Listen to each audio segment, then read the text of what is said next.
ನಾಮಕ್ಕೆ ಸ್ತೋತ್ರ ಉಂಟಾಗ್ಲಿ. Good morning, how are you? ಹೇಗಿದ್ದೀರಾ ನನ್ನ ಪ್ರಿಯ ದೇವರ ಜನರೇ? ಈ ದಿನ ನಾವೊಂದು ಸಣ್ಣ ವಾಕ್ಯ, ಆದರೂ ಬಹಳ ಬಳವುಳ್ಳ ವಾಕ್ಯವಾಗಿದೆ. ಆ ವಾಕ್ಯ ನಾವು ಧ್ಯಾನ ಮಾಡಿಕೊಳ್ಳೋಣ. ಮತ್ತಾಯನ ಬರೆದ ಸುವಾರ್ತೆ ಪುಸ್ತಕ 11ನೇ ಅಧ್ಯಾಯ 28ನೇ ವಚನ. The book of Matthew 11:28. ಅದು ಹೀಗೆ ಹೇಳುತ್ತಾ ಇದೆ: ಕಷ್ಟಪಡುವವರೇ ಮತ್ತು ಭಾರ ಹೊತ್ತುವವರೇ, ನೀವೆಲ್ಲರೂ ನನ್ನ ಬಳಿಗೆ ಬನ್ನಿರಿ, ನಾನು ನಿಮಗೆ ವಿಶ್ರಾಂತಿಯನ್ನು ಕೊಡುವೆನು. Amen. Come unto me all ye that labor and are heavy laden, I will give you rest. Amen. ದೇವರು ಈ ಮುಂಚಾನೆ ವೇಳೆಯಲ್ಲಿ ಕೆಲವರನ್ನ ಕರೀತಾ ಇದ್ದಾರೆ. ಯಾರು ಇವರು? ಕಷ್ಟಪಡೋರೆ, ಆಮೇಲೆ ಭಾರವನ್ನು ಹೊತ್ತುಕೊಂಡು ನಡೆಯುತ್ತಿರೋರೆ. ಈಗ ಕೇಳ್ತಿರೋ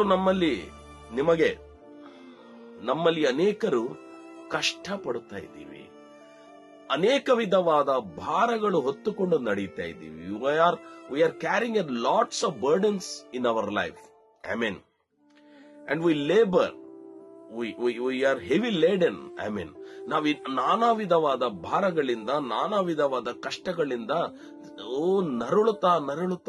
ನರಳುತ್ತಿರುವಾಗ ಪ್ರತಿದಿನ ಕೂಡ ನಾವು ವಾಕ್ಯಕ್ಕಾಗಿ ಎದುರು ನೋಡುತ್ತಾ, ದೇವರು ಇವತ್ತೇನಾದ್ರೂ ನನ್ನ ಜೀವನದಲ್ಲಿ ಒಂದು ಅದ್ಭುತ ಮಾಡಬಲ್ಲೆ, ಈ ತಿಂಗಳಾದ್ರೂ ಮಾಡ್ತಾರ, ಈ ವಾರದಲ್ಲಾದ್ರೂ ಮಾಡುತ್ತಾರಂತ ಬಹಳ ಕಷ್ಟದಲ್ಲಿರೋರ್ನ ದೇವರು ನೋಡಿ ಕೊನೆದಾಗಿ ಒಂದು ಮಾತು ಹೇಳ್ತಾ ಇದ್ದಾರೆ: ಇಲ್ಲೇ ಕಷ್ಟಪಡೋರೆ, ಭಾರವನ್ನು ಹೊತ್ತವರೇ, ನೀವು ನನ್ನ ಬಳಿಗೆ ಬನ್ನಿರಿ, ನಾನು ನಿಮ್ಗೆ ವಿಶ್ರಾಂತಿಯನ್ನು ಕೊಡ್ತೀನಿ ಅಂತ.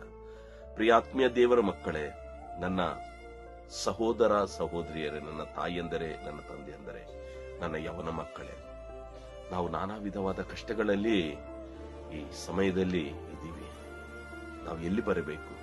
ದೇವರು ಹೇಳ್ತಾರೆ, ನೀವು ನನ್ನ ಬಳಿಗೆ ಬನ್ನಿರಿ, ನಾನು ನಿಮ್ಗೆ ವಿಶ್ರಾಂತಿಯನ್ನು ಕೊಡ್ತೀನಿ. God is going to give us the rest. I will give you the rest. We can't find rest in this world. ಈ ಪ್ರಪಂಚದಲ್ಲಿ ನಮಗೆ ವಿಶ್ರಾಂತಿಯನ್ನು ಕೊಡೋರು ಯಾರು ಕೂಡ ಇಲ್ಲ. ಈ ದೇವರು ಹೇಳುತ್ತಾ ಇದ್ದಾರೆ, ನಾವು ಆರಾಧನೆ ಮಾಡ್ತಿರೋ ಯೇಸು ಸ್ವಾಮಿ ಹೇಳುತ್ತಾ ಇದ್ದಾರೆ, ನನ್ನ ಬಳಿಗೆ ಬನ್ನಿರಿ, ನಾನು ನಿನ್ಗೆ ವಿಶ್ರಾಂತಿಯನ್ನು ಕೊಡ್ತೀನಿ. ಬರ್ತೀರಾ? ಹೋಗೋಣ. ನಾವೆಲ್ಲರೂ ದೇವ್ರ ಪಾದವನ್ನು ಹಿಡಿದುಕೊಂಡು, ಅಯ್ಯ, ನನಗೆ ಈ ಭಾರ ಉಂಟು ಸ್ವಾಮಿ, ನನಗೆ ಈ ಕಷ್ಟ ಉಂಟು ಅಂತ ಹೇಳಿದರೆ ನಿಶ್ಚಯವಾಗಿ ನಿಮಗೂ, ನಿಮ್ಮ ಕುಟುಂಬಕ್ಕೂ, ನಿಮ್ಮ ಸ್ಥಿತಿಗತಿಗಳಿಗೂ ದೇವರು ವಿಶ್ರಾಂತಿಯನ್ನು ಕೊಡ್ತಾರೆ. ಕಣಗಲ್ ಮುಚ್ಚೋಣ.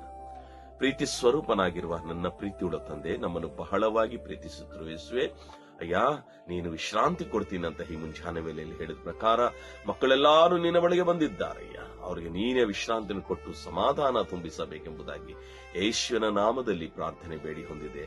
Amen, amen.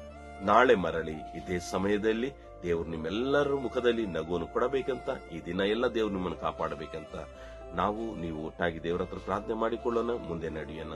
ಈ ದಿನ ಎಲ್ಲ ದೇವರು ನಿಮ್ಮನ್ನು ಕಾಪಾಡಲಿ. May God bless you. Praise the Lord, praise the Lord, praise the lord.